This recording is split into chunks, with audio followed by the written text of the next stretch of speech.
Hello, congrats on the win tonight. Coach, my question is going to be for you. How proud, we know Betnijah's offensive performance speaks for itself, but how proud are you of her on the defensive end tonight? First covering Clark in the first half, and in the second half, you moved her over to Mitchell. So how proud are you of her defensive performance, and what led to the move to Mitchell for the second? Yeah, look, I'm obviously extremely proud of her every day because she comes in and plays really tough. She's obviously has to guard the best player on the other team every single game. She's just as tough as nails. So really proud on that. And we found really good rhythm with her in the offensive one. That was, she's a great isolation player. I think we put her back to basket a fair bit, and B just made big play after big play. And, we changed it from Caitlin to Mitchell because Mitchell was getting a bit hot there for a while. So, hey, why not? That's the luxury that we have. We got this, I keep saying she should be Defensive Player of the Year, just what she does for this team. Betnijah, when you're having to guard someone like Clark, or you have a matchup so frequently, does that make it easier for you because it's just one right after another, or is it sort of like a chess match where you are sort of adjusting to her adjustments? And I guess how did that sort of play out tonight? I think it's more of a chess match.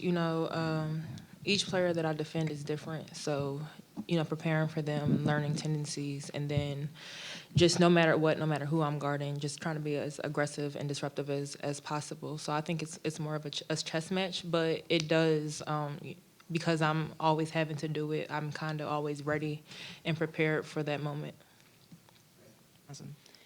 Betnijah, it's been great to see you become such a force on the offensive side of the floor, and I think that the team is going to continue to benefit from you guys looking to Betnijah as an option more. What is your mindset in terms of looking to be more consistent against other teams in that space as well? Just as I prepare, just knowing where my spots are and getting there, just continuing to stay ready for the moment and making the most out of my opportunity.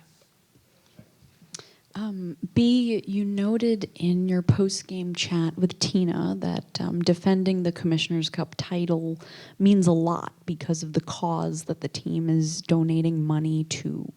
Can you tell us what you know about the organization Women Creating Change, and why does that give you extra motivation, today to come out and play your best? Well, I know the primary point for the organization is to give women a voice and a platform to make change, whether it's in front of legislators, whether it's, giving women a voice. And so the fact that we're partnered with them, like I said, that's the primary reason for that, regardless of, we're basketball players. It's part of the competition. We're going to go out and compete, and we want to win no matter what, but it just gives it that extra benefit. This question is for JJ. You're currently averaging the most assists since your 2021 MVP campaign. What do you think is just clicking on the floor that's allowing you to get your teammates just good looks? Just understanding the offense. People are cutting hard and making themselves available, and when I have the ball, I pride myself on, just making the right plays and, doing whatever is best for the team. Coach, tonight you guys have 5 players in double digits. When you guys are playing this effective and this efficient, how dangerous do you guys believe you could really be? And, what does it say about this offense? Yeah, look, I think we've got attack from multiple spots here, and I think when we're playing great defense and pushing in transition, that looks great for us. Just the versatility that we have of our players, and we've continued to work on the spacing, and I know some of you have asked about the offense. It's more like the offense is fine. We're just still trying to work out the little clinks and how do we get the best looks every single time. And when we're sharing it and playing selfless like that, that's beautiful basketball. It's fun to watch. It's fun to play. But then just making sure we have good inside-outside attack. I think that's critical for us. We established B, we established JJ early in the game, and that kind of opens up for outside. But we'll keep getting better. Every team's going to be different. New challenges, come every day. So, but that's exciting, and hopefully we'll continue to grow. This one's for Cindy. There were a couple moments in the game that like 12 in the second and third quarter, but you guys were able to sort of snap back into reality and win convincingly from there. What was the messaging you gave the team during those sort of time periods, and what do you think they started to get right, especially in the third quarter? Yeah, look, we haven't been, the second quarter, we've had some pretty average second quarters, like starting off great in the first quarter. So Sabrina, actually, before we went out, we're talking about we have to, let's be consistent. That was the theme for the week. Let's be consistent with effort and our processes and everything. But, Sabrina made a point like, we haven't been good, so it's just a mindset thing. We had some lapses there. We had to call some quick timeouts there, but it was good these players could, just adjust and get back at playing how we need to. Sometimes when we get up, I think we get a little bit bored. So it's more like, no, let's continue to play for 40 minutes because that's what we're going to need, and it's about us, fulfilling our potential. My question is also for Sandy. You played the three wings off the bench a lot together and slotted the starters around them. Is this the most you felt like you experienced that versatility and length off the bench that we've been talking about even in preseason? Yeah, no, definitely. And, I suppose when Niara's out at Loud KB, we have always thought she's a really good player, but you were trying to get, what's the best rotations and making sure we got some starters on with our bench because, they're new and how it all works. But we had great production from the bench. I mean, Kayla, I think we saw what she did last game. You see she's a confident player.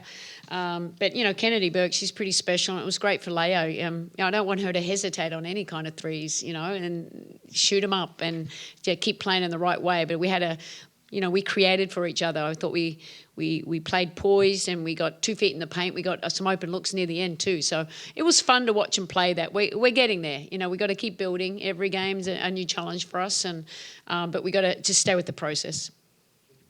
Hey, Coach. Now you have, including tonight, you have 5 games in 8 days. How important was it for you or valuable, especially just the last couple minutes, just to get the starters off the court and you can get some more rest? Yeah, 100%. Obviously you want to win as much as you can and have good rhythm, but without overplaying it. We had obviously a great lead and it was good. And those players came in and they felt really comfortable. So, I'm happy for them. I think the teammates are happy for our bench to come in because it's important. We talk about our bench depth and, we're still building to get that, but it shows what we're capable of. And so, really happy for the win now. Off to Chicago, and we haven't played very well, and now it's another opportunity to go in there and play way better than what we have in our past 2 games. Hey, Jonquel, Betnijah, for either of you, the two of you combined to shoot 11 of 12 in the paint, and especially in that first half, you guys had 30 points as a team in the paint. What were you seeing? The ball was moving really well, but that was allowing you to get so close to the rim and find that success. I mean, I think it was just everybody's attention to get the ball inside. Whether it was me or B or anybody else, when we had the opportunity to get the ball in and play inside out, we wanted to focus on that, and I think we were successful tonight. Coach, you talk about the offense. You guys, third quarter, pushed the pace a little bit.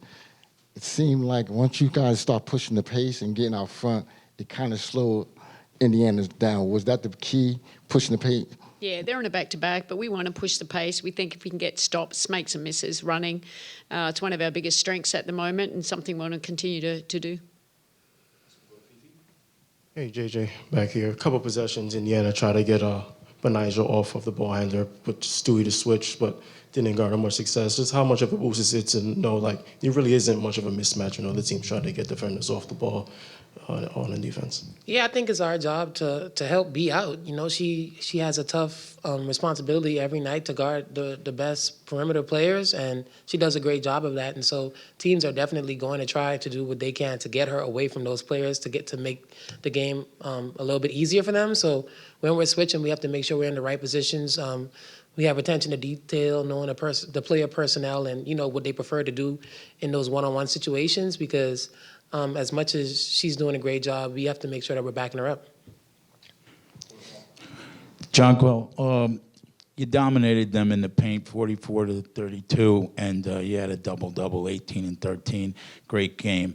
My question is, tonight you really played well on defense. They got nothing inside against you guys. How satisfied are you with your defensive effort today? Extremely satisfied. anytime you're going against, post players that, try to get to their positions and score, and especially physical bigs like Aaliyah Boston, you kind of come in knowing that it's going to be a pretty physical game, and I think we rose to the challenge. We did our best out there, and it was really good. Sandy, you talked a minute ago about the confidence that you have in players like Leone and Kennedy Burke. Just wondering how, when their minutes aren't consistent, how you keep them ready and how you kind of instill that confidence in them so that they could go out there and perform, just knowing that there are going to be games where you really do need to rely on them. Yeah, no, exactly. I think in between games we have, spending time, their individual coaches are spending time with them, but we're putting them on court and playing against our guys. And that helps, just to feel for the game, not get many minutes, but how do you stay prepared? Because you never know when your number's going to be called, and they've been doing that, and it shows. I think, the more and more time they can get on the court and play with our system, it just makes them feel more comfortable when they do get out in the court in a game. Betnijah, Jonquel, congratulations. Your coach just mentioned that at times when you guys have a sizable lead that it's possible that boredom might set in. Would you agree with that assessment, and particularly in the third quarter, what allowed you to snap out of that whatever complacency that might have set in and you extended that lead? I mean, I wouldn't necessarily say boredom, but I do think that we tend to okay, we have this lead, so we tend to get a little bit laxed. And then, we talk about it and then we have to snap out of it. So it's, I think it's more of that than boredom per se. I think we get a little lax because we're like, okay, we got this lead. Let me just take a breath, and then also understanding this is the WNBA and anything can happen at any time. We're going against talented players every night, and so that's something that we have to clean up. We have to do it for 40 minutes. So now that we know that, or it's been brought, we have a lot of attention to it. I'm sure that's something that we'll focus on and we'll clean up. Thank you.